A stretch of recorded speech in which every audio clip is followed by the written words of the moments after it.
शादी के तीसरे दिन ही बीएड का इम्तहान देने जाना था उसे। रात भर ठीक से सो भी नहीं पाई थी। किताब के पन्नों को पलटते हुए कब भोर हुई पता भी नहीं चला। हल्का उजाला हुआ तो ऋतु जागने के लिए आ गई।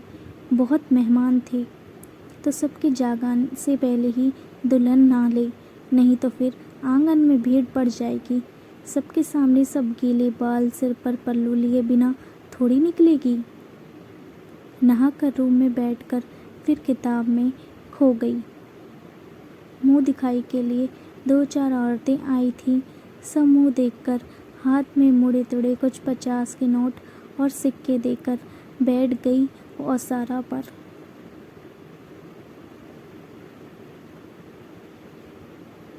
घड़ी में देखा तो 8:30 बज रहे थे।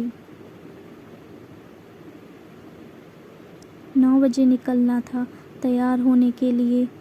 आईने के सामने साड़ी लेकर खड़ी हो गई।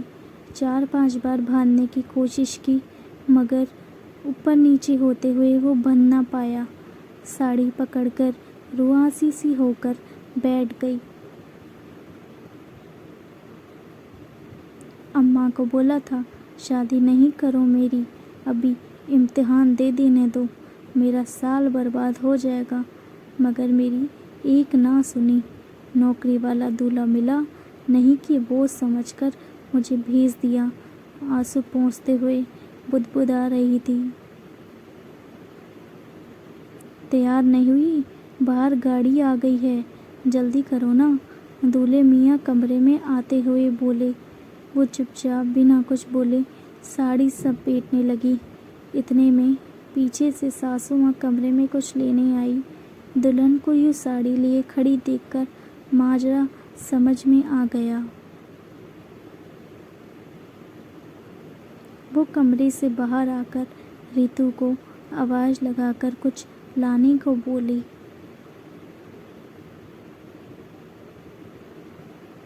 सुनो बेटा, ये पहन कर जाओ परीक्षा देने। माथे पर ओढ़नी रख लेना।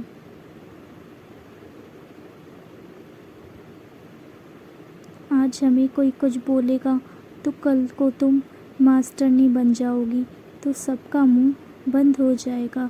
अपनी बेटी वाला सूट सलवार बहू को देते हुए बोली। उसने भीगी नज़रों से सास को देखा।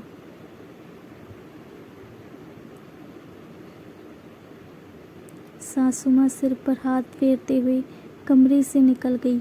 पीछे से आईने में मुस्कुराते हुए दूल्हे मियाँ अपनी दुल्हन को देखने लगे। ऐसे रीत रिवाज ही क्या काम के जो हमारी बेटी या बहुओं को आगे ना बढ़ने दे।